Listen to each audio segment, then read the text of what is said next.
The moment that Jehovah's Witnesses changed forever wasn't loud or public, but for those inside, it was seismic, it was doctrinal, it was personal, and ultimately, it was worse. If you are new here, you are welcome to the channel that manipulative religious leaders wish you never discover. I'm Dr. K, a theologian and polemist.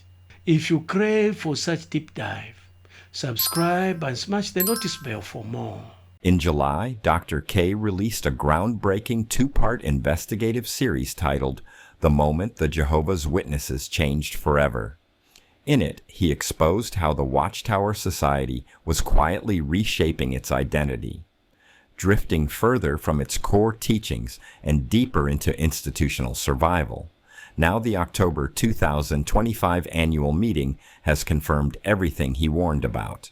From doctrinal reversals to leadership admissions, the proof is undeniable. If you missed that two-part series, watch it here.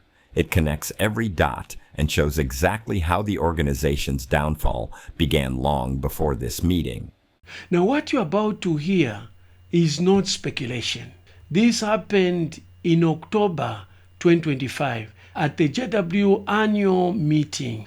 This is verified information, documented truth. In early October 2025, Jehovah's Witnesses held what is supposed to be their biggest event or meeting of the year, the annual meeting. And at that meeting, the governing body dropped 3 admissions, so shocking, so devastating, they may never recover from them. The 3 shocking admissions they made at the annual meeting 2025. Number 1, they admitted that the governing body needs correction. This is the channel through whom God speaks to people on earth. Number 2, they mentioned that some of the rules they've imposed on people are unnecessary. Number 3, that Armageddon might not come in this lifetime. Now, I've done videos showing you the tension that Jehovah's Witnesses are facing, the tension between the sense of urgency that Armageddon gives to the members and the aspect that Armageddon may not just be here in this lifetime. Here is a two-part series referenced earlier, which reveals the moment JW changed forever. The moment that Jehovah's Witnesses changed forever wasn't loud or public, but for those inside, it was seismic, it was doctrinal, it was personal, and ultimately, it was worse. There was a time when every Jehovah's Witness knew this one truth: the end was imminent. It was the fire that fueled sacrifice, the agents that justified obedience, and the glue that held communities together. But that certainty is gone, and is gone for good. And we'll look at the moment Jehovah's Witnesses changed. What is that moment when Jehovah's Witnesses changed? And not just changed, but changed forever, changed for the worse. I am tired. Starting all over, making changes. This whole system, we've always been happy to do what Jehovah asked us to do. But I never thought this system would drag on for so long. This is an excerpt from a drama, and this comment was made by a character by the name of Linda in the JW drama entitled Apply Bible Principles, Episode 1.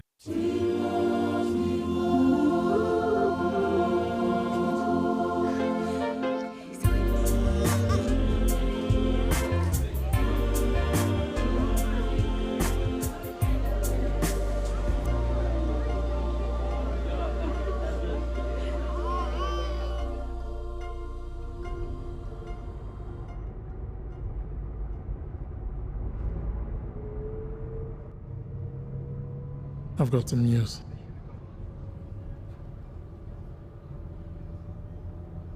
How do you feel about moving to the South congregation?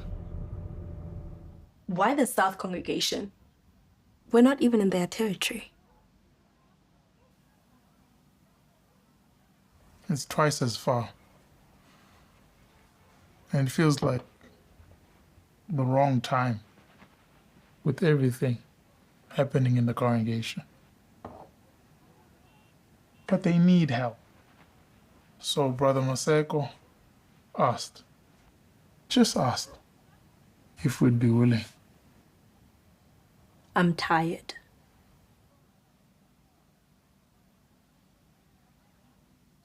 Well, we can talk about it tomorrow when you... No. I mean, I'm tired of everything. And with this admission, something sacred cracked. It wasn't just fatigue. It was a shattering of a long-time assumption that the end was just around the corner. For decades, the Watchtower Society's identity was wrapped up in dates and expectations. 1914, 1925, 1975. Each failure reshaped the doctrine, but the agents never faded until now. At 4 minutes and 8 seconds, another character playing a role of an elder says, "We thought the end was really close, but things just kept going. Years went by. Dorothy changed. She was angry that Armageddon hadn't come. She started doubting it ever would. In the end, she left Jehovah and me." Is what I'm saying making sense to you? If it is, kindly do me a favor. Like, subscribe, and smash the notice bell so that when I upload another video, so that YouTube can show this video to more people, and more people will be able to hear of this message and come out of this scout. Here is a clip. I understand. I never dreamt that I'll be this age in this system. And now look at these wrinkles. I don't see any wrinkles. You haven't slowed down a bit. I have my hard days. But I've learned a long time ago that focusing on when the end will come, it's just not good. That's what happened to Dorothy, you know. We started pioneering right after we got married. We were excited. We thought the end was really close. But things just kept going. Years went by. And Dorothy changed. She was angry that Armageddon hadn't come. She started doubting it ever would. In the end, she left Jehovah and me. That had to be devastating. It was the hardest time of my life. It's true that 2 Peter 3 verse 12 tells us to await and keep close in mind the presence of the day of Jehovah. Now, this is more than a memory, it's a warning. When a high control group bases its entire structure on agents, what happens when that agent dies? Now, it's important to understand that the leadership of the Jehovah's Witnesses are very much aware of the things that are going on among its members. Remember that the members are trained to snitch on each other, to report your doubts, whatever you are doing. So it's a system of control.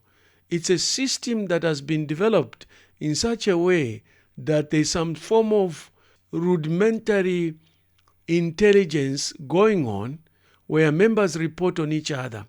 So when the Jehovah's Witnesses leadership produce a drama, it's a reflection of what is going on within the religion. Here is a clip. I came to talk to Jody, who has a similar story. He was disfellowshipped the day he finished high school after the organization discovered he had got a young woman pregnant. Being in a small town, it doesn't take long for that to get around. And, I didn't tell my parents, we'll put it that way. Somebody else did. And that's because Jehovah's Witnesses, they're almost encouraged to rat on each other, Absolutely, right? they are. Yeah, they are. police them. Yeah. If you basically what they tell you is if you seen somebody do something and you didn't do anything about it, you are just as guilty in Jehovah's eyes by not doing the right thing and informing the elders. Did you get that message I sent you? Why would you send that to me? Better yet, why are you reading that garbage? It's all lies. Garbage? How do you know if it's garbage if you haven't even read it? Listen, you need to talk with your elders because you need help.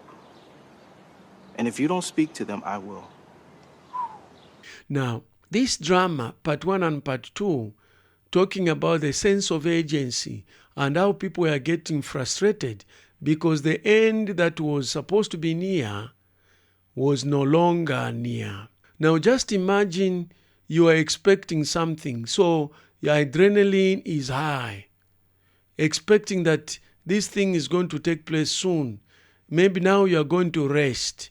Maybe your sacrifice will pay off. And all of a sudden, that thing doesn't come to pass.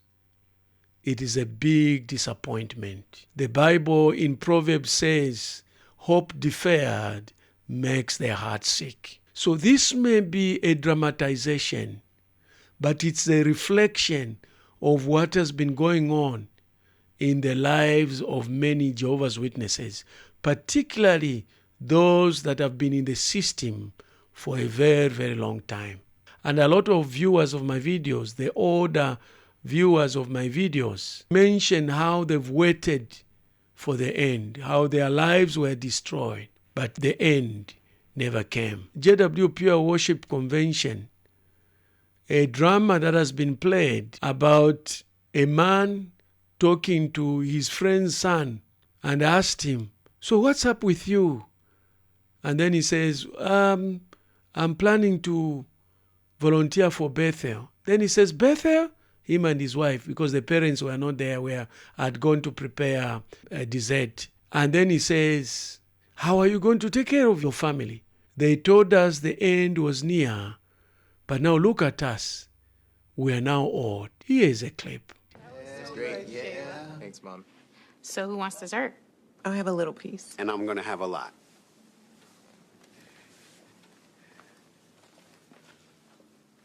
So, Aiden, what you been up to lately?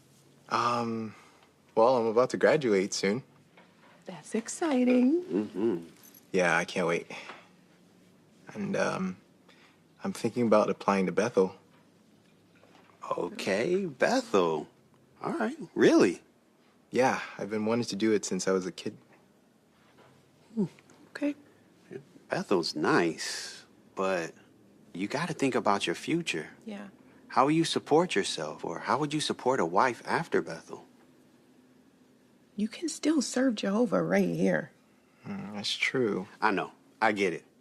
When I was your age, they told me the end could come tomorrow, too. Yeah. But look at us. We have a real comfortable life. And we're still witnesses, Aiden. You're so young and smart. There's so many opportunities open to you right now. It's nice that you have spiritual goals, truly. But you also need to be realistic. He's being realistic. Yeah, and there's a lot of ways you can serve Jehovah at Bethel. Like what? Washing windows? But if it means putting Jehovah first, is there anything wrong with that? Of course, nothing's wrong with that. It's just that he could have so much more. Anyway, lunch was amazing. Thank you so much, Shayla. I can't believe you did all of this for us.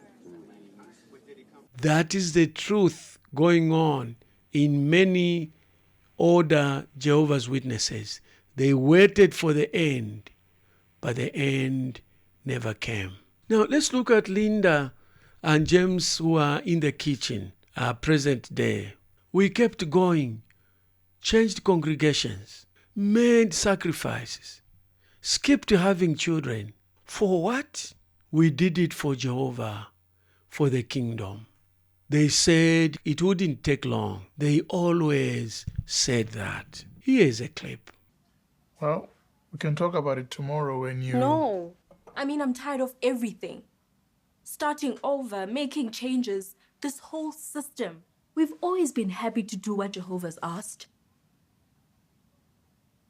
But I never thought this system would drag on for so long. I don't think either of us ever imagined we'd be where we are now. I know we've made the right decisions. But with our money so tight, and then tonight, holding Tulani, it's just strange to think that if things had been different, we'd probably have a family now.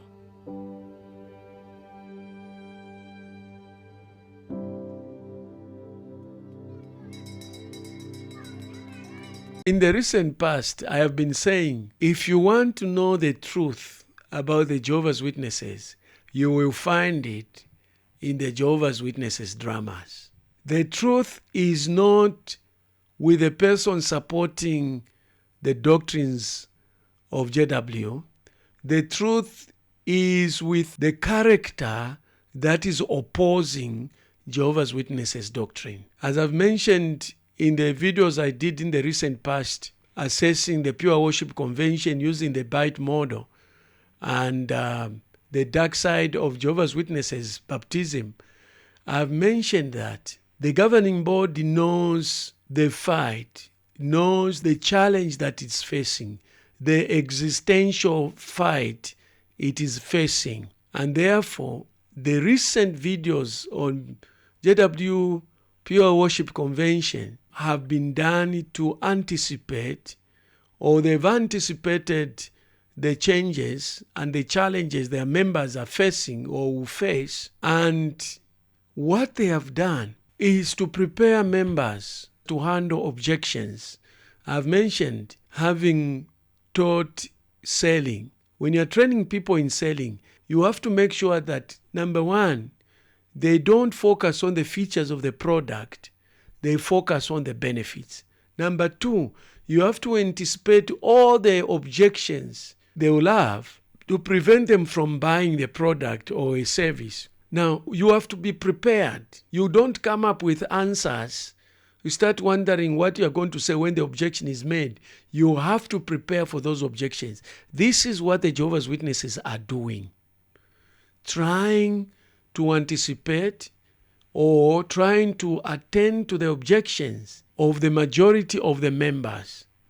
And hence, these Apply Bible Principles, dramas, part 1 and part 2, are actually designed to help members not to be shocked the first time they will hear this. They would have already heard about it and they would have already known their answer and how to respond to them.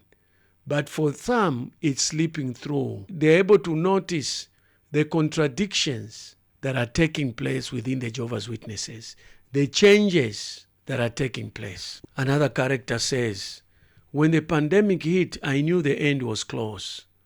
I started studying again and got baptized just in time. Here is a clip. Have you ever watched the news and thought, is this it? Is this the beginning of the Great Tribulation? In a previous episode of Apply Bible Principles, James and Linda learned to change their focus and maintain joy. Now they'll help a young brother do the same. I've known James and Linda, well, forever.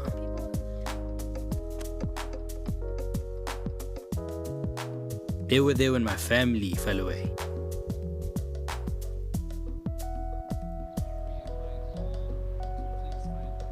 When I fell away.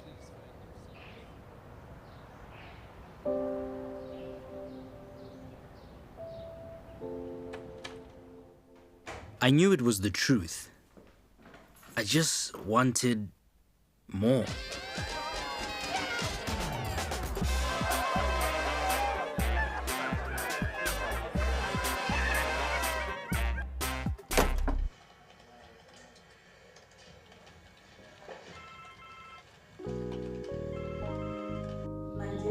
But when the pandemic hit, I knew the end was close.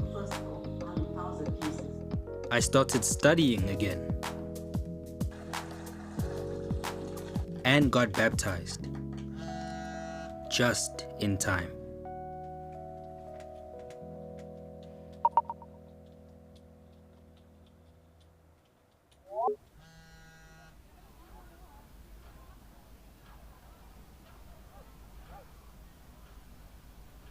He keeps passing this blog information and asking for everyone's opinion. I saw it. It's the third one this week. I'll talk to him. He just needs to verify his sources. Did you get a chance to read the links I sent you? Of course I read it. And? It's exciting to think we could be so close. And when you watch the news, you realize it could be any day now. What's all the excitement? The cry of peace and security. Thanks again for sharing. See you. Tulani, remember Jesus said, no one knows the day or hour. But he said we should keep on the watch. I think it's great you keeping the end close in mind. Because of you and Linda. Both of you have shown me how close we really are. I have to take this quickly, but I'll see you on Friday. Even now, the embers of agents flicker, but the leadership is careful, measured, no more deaths, ambiguity. But when we go to episode 2, Linda and James are in their 50s, and the young man whom they've seen grow focused on the end. Sense of agents, the end is near, it's any time. He's tracking the news.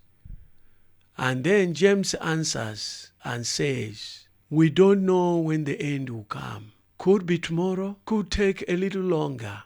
A little longer, that's a quiet surrender. Gone is the feverish countdown. In its place, patience. And for many, disillusionment. Now, it's important to understand that the moment the Watchtower changed was not marked by a headline or the governing body announcement. It was a subtle shift in tone, in message, in soul, from agency to uncertainty. Here's a comment from episode 1, and it states, truth is truth, even if it doesn't unfold how or when you expect. Here's a clip. It's true that 2 Peter 3 verse 12 tells us to await and keep close in mind the presence of the day of Jehovah. But we have to be careful not to wait in frustration. I remember how in Jesus' day, many of his disciples stopped following him because his words didn't meet their expectations. But what did Peter say? Lord, whom shall we go away to? For you have sayings of everlasting life. The truth is the truth, even if it doesn't unfold how or when you expect it. This is our movements unravel, not with rebellion, but with exhaustion. And we've already seen it with the younger generation. Only 37%, according to Pew Research, of Jehovah's Witnesses born in the region remain Jehovah's Witnesses into adulthood. The majority, almost 2/3, fade away. As doctrines softened and deadlines dissolved, so did the passion. Recruitment slowed. Members faded. The Watchtower greatest asset, agents, was also its greatest liability. We can't control when the end will come, but we can control who we are when it comes, James tells the young man. I saw what was happening in the world, and you both helped me put it all together. We just want to be sure you are focused on the right things. We can all start thinking too much about when the end will come. But I'm just being alert.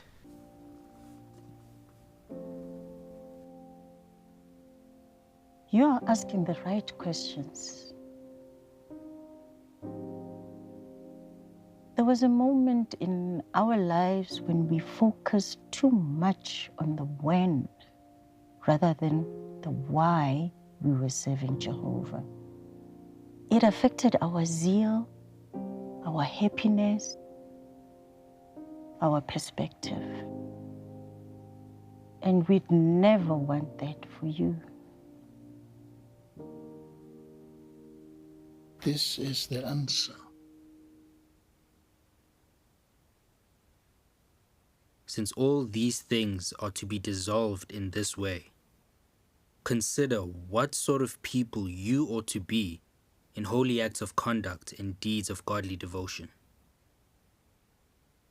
We don't know when the end will come. Could be tomorrow. Could take a little longer.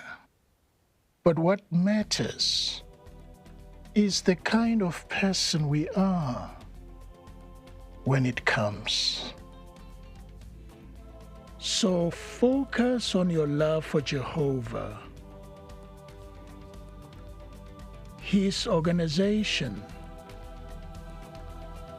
His work.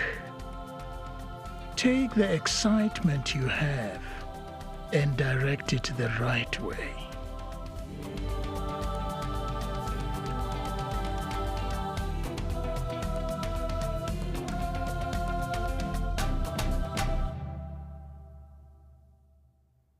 We can't control when the end will come, but we can control who we are when it does. Maybe like Tulani, you wonder if the sacrifices you made were worth it. A noble sentiment, but it masks a deeper fear. What if the end never comes? Now, it's important to understand that this shift is more than theological rephrasing. It's a doctrinal survival strategy that signals a deeper decline. The Jehovah's Witnesses' apocalyptic engine is stalling. That's why they say history repeats itself, because people don't learn from it. Now, this has happened to what Jehovah's Witnesses call Christendom. The early church worked hard because there was a sense of agency. Christ was coming, Christ was near. First century, the church grew, they went near and far. By the second century, they started wondering, maybe the end may not just be now. And that's how they started focusing on developing theology, doctrines, and things like that, especially as they faced challenges from cults that rose at that time. 1906, Pentecostalism hits Azusa Street. They called it the latter rain, that the end is near. Jesus is just about to come. That's why he's sending the Holy Spirit. People came from all over the world to go to Azusa Street in Los Angeles. There was a revival there. People got baptized in the Holy Spirit. Miracles happened. People who were from afar saw fire, probably 5 times, called the fire brigade to come, only to find people worshiping, because the fire of God was seen at the top of the meeting place on Azusa Street. And people from there went all over the world, preached the gospel, expanded the message of salvation, expecting the end to come. And when the end didn't come, the fervence waned. But the Jehovah's Witnesses, because they condemn what they call Christendom, they can't learn from them.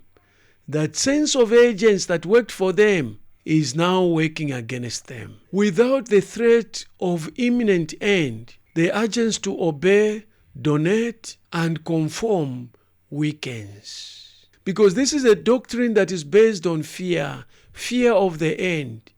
And when people are facing existential challenges, they look to God. After 9/11, attendance in churches surged, but people got back to their old ways when security was assured. Younger generations, disillusioned by contradictions, fed. Older members, once sustained by the belief that they will see the end, are confronting the decades of sacrifice with literal fulfillment. Here is a clip. So here's what the first one said. I come from a long line of people who believed in keeping an expectation of the end. My mother died just last year, and she always felt that the end was close at hand. She just knew that she would live to see it, but she didn't. She had first learned the truth from her mother-in-law, my grandmother, an anointed Christian who often told me that she hoped to see the end come in her lifetime. She didn't. She had learned the truth from her mother, who died when I was a teenager, and firmly believed she would see the end in her lifetime. She didn't. And she, my great-grandmother, had learned the truth from her mother-in-law, who died long before I was born, and surely felt the same way about seeing the end. She didn't. And here I am now in my 7th decade of life, firmly believing that I will see the end very soon. So what does that mean? That I'm just another one in a long line of delusional people? The organization's emotional hold is loosening because it can no longer deliver what it has always promised. Very soon now. And in softening that promise, the Watchtower has crossed the line it cannot uncross. By retreating from imminence, it has broken the spell that sustained it. What was once a fire is now a flicker. The Watchtower, once surging with momentum, now treads water. One former elder said, I gave my youth, my health, my family, because I believed the end was near. That urgency justified everything. Without it, what's left? Good question.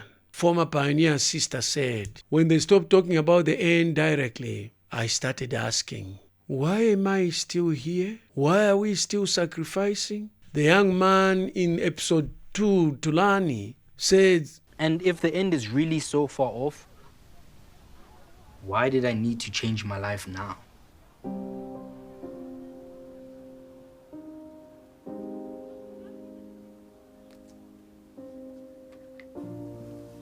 That statement tells you that Jehovah's Witnesses' commitment to God is a commitment of fear, not of love.